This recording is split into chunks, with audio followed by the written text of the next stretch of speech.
Today, we are going to be making one of my favorite desserts. I'm not a huge dessert person, but this one ranks at the top of the list for me. My grandma used to make it every single fall for me, and now with her no longer being here, I figured it's a perfect way to keep the tradition going. I did get a request to make some more desserts for the video, so I figured I'd oblige and do just that. We are going to be making apple crisp, which absolutely simple but amazing dish that you can replicate at home and really makes it feel like the fall winter season is upon us when you start making it. So super excited to get into it. Let's not waste any more time. Let's get cooking.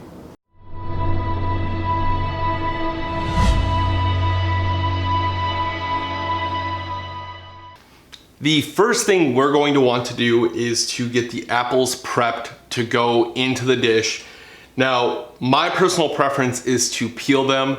It's completely up to you if you like to peel them or leave the skin on. I just personally prefer it that way. It's how my grandma always did it, so I'm gonna kind of stick true to her recipe or how I remember her recipe being. So I'm gonna get these peeled and then I'm gonna slice them up. Once again, personal preference if you want to cube them up or however you'd like to cut them up. Me, I prefer to cut them lengthwise, relatively thin, because that's how my grandma always made them. So let's get that started. Once we have that completed, we're going to finish prepping the apples for the filling and then get the oven preheated.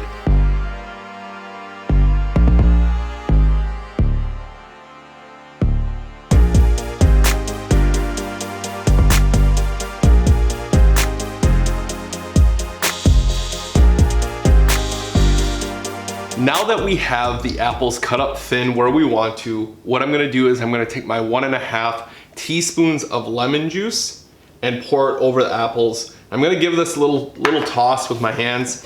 Don't worry, my hands are clean. Not that any of you are eating this. What this lemon juice is going to do is it's going to stop the apples from browning too much. That citrus really helps that prevent it.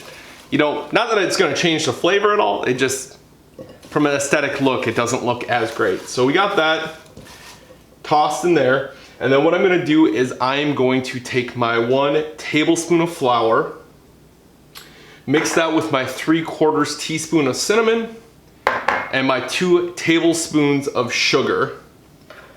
We're gonna bring this together. So the flour in this situation, and I've learned this from making it a couple times now, the flour, what that's going to do is help make sure your filling isn't super runny. The first couple times I made it, I didn't add that. My apple filling was kind of runny because as this cooks, the apples are gonna let out some juices. To prevent that, you put a little bit of flour in and it's gonna kind of make it more of a filling, if you will. So we're gonna just kind of toss this around. And now we're gonna toss our apples in it.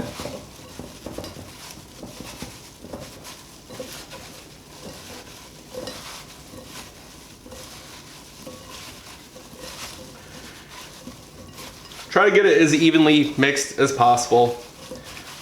This bowl's not doing me a whole lot of favors with it because of its size and how many apples I have, but that's okay. We'll slowly get there.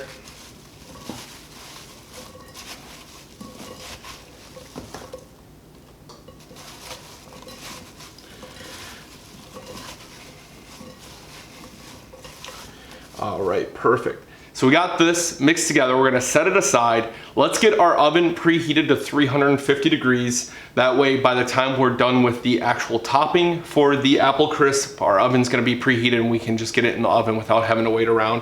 So let's set this to the side now. I'm gonna wash my hands, get my oven preheated, and now start the topping. For the topping, very simple to put together. What we're gonna do is just mix together these 5 bowls. So I have 3/4 cups of oatmeal, I have 3/4 cup of all-purpose flour, I have a cup of brown sugar, 1 stick of butter chopped up, and then 1 teaspoon of cinnamon. We're going to bring them all in a bowl and mash it together with a fork, or if you have a pastry cutter, whatever they're called, the pastry thing. I don't. Maybe one day I'll invest in it, but I'm gonna just use a fork. It works just as well. So let's get the oats added. We'll add the brown sugar. flour, stick of butter,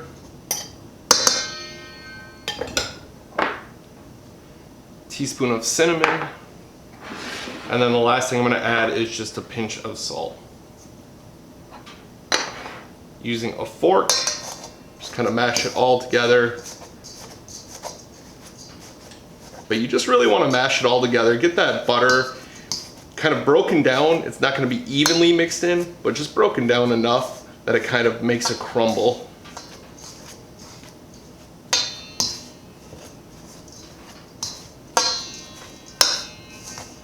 Probably going to need a time lapse on this one.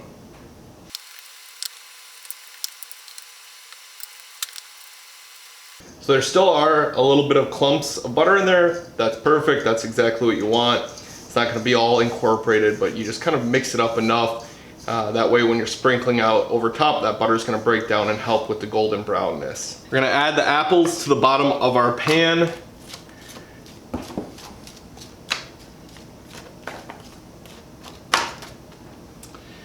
All right, we have those all nice, evened out. Spread them out so that way you're not having, one side dominated by apples. You want it to kind of be a mix. You want it to be nice and smooth, leveled out. Now that we have our apples taken care of, we're gonna just take our topping and kind of sprinkle it over the top.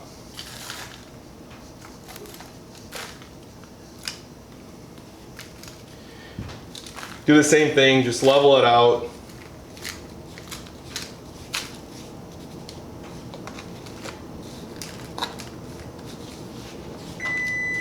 And our oven is preheated, which is perfect timing because we are going to be putting this in the oven now for 45 to 50 minutes. Keep an eye on it. Everyone's oven cooks a little bit differently, but 45 to 50 minutes. We'll check back then.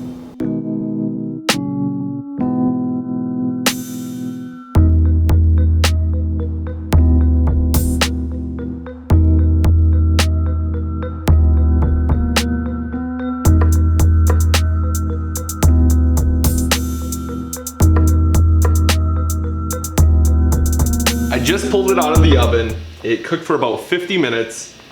Smells absolutely incredible. That's probably the second best part about making this dessert is how it makes your house smell like apple, cinnamon deliciousness. The first being, of course, that you get to eat an entire pan of apple crisp. Anyone who's ever had apple crisp knows the best way to have it is by scooping it while it's still hot into a bowl and topping it with vanilla ice cream. If you do not like that, or you know someone who does not like that, you need to report them because they are a menace to society. They should probably be locked away, and we don't want people like that in this society. I kind of kid, kind of. So let's get this dished up so we can get a first bite. My mouth is salivating. I'm so eager to try this. I am absolutely ready to dive in for our first bite. The ice cream is already starting to melt and mix with the apple crisp, which adds a whole nother layer of flavor into the apple crisp. So let's give it a bite. It's still probably gonna be really, really hot, but I'll mix it with some ice cream to even it out. Nice first bite.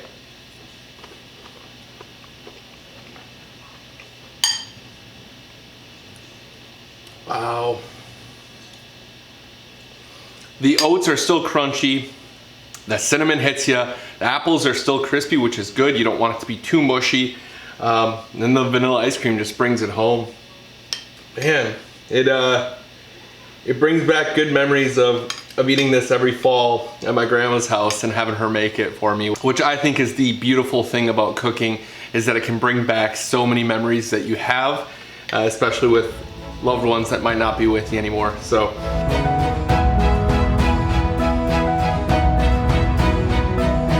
and that is going to do it for me today. Thank you all so much for taking the time to watch. If you haven't done so already, be sure to subscribe to the YouTube channel. Give us a like on this video. That helps the channel grow more organically, which is always appreciated. Check out the video description below to find the recipe on how to make this or any of the other items I've made in this cooking show. Also, you can follow me on any of my social medias, The Green Bay Guy, on Facebook, Twitter, Instagram, or you can add me on Snapchat, The GB Guy. Until next time, thank you all so much for watching, and go Pack Go.